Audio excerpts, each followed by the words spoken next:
प्रारंभिक भारत का इतिहास में रामचरण शर्मा द्वारा प्रकाशित बुक को पढ़ेंगे, जिसमें आपको यूपीएससी, एसएससी और अन्य प्रतियोगी परीक्षा के लिए महत्वपूर्ण होगी। चलिए आज शुरू करते भारतीय उपमहादेश का भौगोलिक ढांचा के बारे में। भारतीय उपमहादेश के भौगोलिक ढांचे और उसके इतिहास पर प्रभाव। भारतीय उपमहादेश का भौगोलिक ढांचा। भारतीय उपमहादेश का उद्भव लगभग 4 करोड़ वर्ष पूर्व एक स्वतंत्र भौगोलिक इकाई के रूप में हुआ था। यह मूल रूप से दक्षिणी वृहत महादेश गोंडवाना लैंड का हिस्सा था, जो बाद में लॉरेशिया से अलग हो गया। गतिविधियों के कारण प्रायद्वीपीय भारत सहित कई भौगोलिक इकाइयां बनी। लगभग 5 करोड़ 80 लाख से 3 करोड़ 70 लाख वर्ष पूर्व के बीच भारत उत्तर की ओर बढ़कर यूरेशियाई महादेश में शामिल हुआ। जलवायु और मानसून का महत्व। उष्णकटिबंध। उपमहादेश का अधिकांश भाग उष्णकटिबंध में पड़ता है। मानसून की भूमिका। भारत के इतिहास में मानसून की महत्वपूर्ण भूमिका रही है। दक्षिण पश्चिमी मानसून। यह जून से अक्टूबर तक रहता है और देश के अधिकांश क्षेत्र में वर्षा करता है। प्राचीन काल में खेती इसी पर निर्भर थी। उत्तरी पूर्वी मानसून। इससे मध्य अक्टूबर से मध्य दिसंबर तक तमिलनाडु के तटीय क्षेत्रों में वर्षा होती है। हिमालय और पर्वतीय दर्रों का प्रभाव। सुरक्षा और जलवायु। हिमालय उत्तर से आने वाली उत्तर ध्रुवीय ठंडी हवाओं को रोककर देश की रक्षा करता है, जिससे उत्तर भारत की जलवायु लगभग पूरे साल गर्म रहती है। यह बाहरी हमलों से भी देश की रक्षा करता था। आवागमन के मार्ग। कई पश्चिम में खैबर, बोलन और गोमल दर्रे सुलेमान पर्वत श्रृंखला को पार करने के मार्ग थे, जिनसे भारत और मध्य एशिया के बीच प्रागैतिहासिक काल से आवागमन होता आया है। इन दर्रों ने व्यापारिक और सांस्कृतिक संबंध स्थापित करने में बड़ी सहायता की। तराई क्षेत्र का महत्व। प्रारंभिक यात्रा मार्ग और सबसे पुरानी कृषि बस्तियां हिमालय की तराइयों में ही विकसित हुई, क्योंकि यहां के घने जंगलों को साफ करना आसान था और नदियां कम चौड़ी थी। नदी घाटियां और क्षेत्रीय संस्कृतियों का विकास। भारतीय इतिहास का वक्षस्थल सिंधु, गंगा और ब्रह्मपुत्र की नदियां हैं। वार्षिक वर्षा की मात्रा पश्चिम से पूर्व की ओर क्रमशः 25 सेंटीमीटर से 250 सेंटीमीटर तक बढ़ती जाती। नदियों की भूमिका। वाणिज्य और संचार। नदियां वाणिज्य और संचार की धमनियों के रूप में कार्य करती थीं, क्योंकि प्राचीन काल में नावों से आवागमन आसान था। सैनिक और वाणिज्य संचार में नदी मार्ग बड़े सहायक हुए। उपजाऊपन। नदियों की बाढ़ का पानी आसपास के क्षेत्रों को उपजाऊ बनाता था। नगरों का विकास। हस्तिनापुर, प्रयाग, वाराणसी और पाटलिपुत्र जैसे अनेक नगर और राजधानियां नदी तट पर बसी थीं।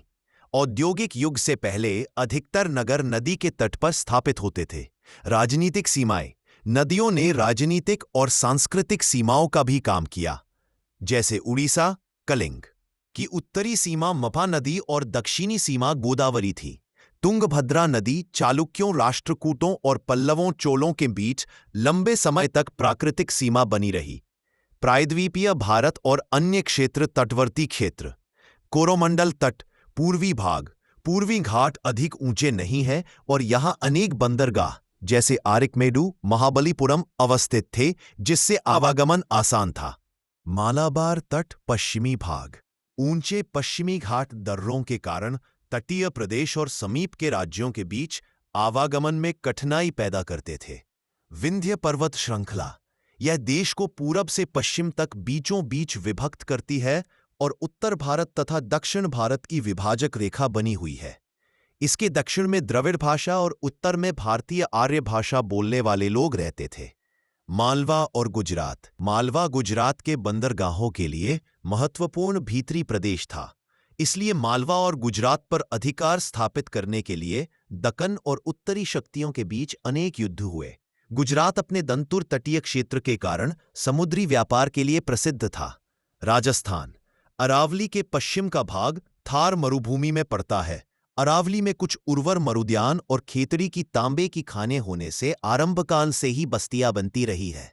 प्राकृतिक संपदाएं और उनका उपयोग। धातु संसाधन उपलब्धता के प्रमुख क्षेत्र। ऐतिहासिक महत्व। उपयोग।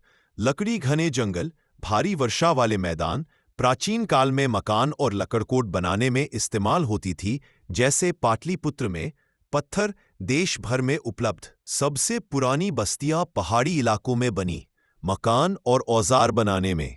दक्कन और दक्षिण भारत में पत्थर के मंदिरों और मूर्तियों का अधिक निर्माण हुआ। तांबा झारखंड, सिंहभूम, हजारीबाग और राजस्थान खेतरी। सबसे पहले उपयोग में लाई गई धातु। धार्मिक अनुष्ठानों में ताम्र पात्रों का व्यवहार।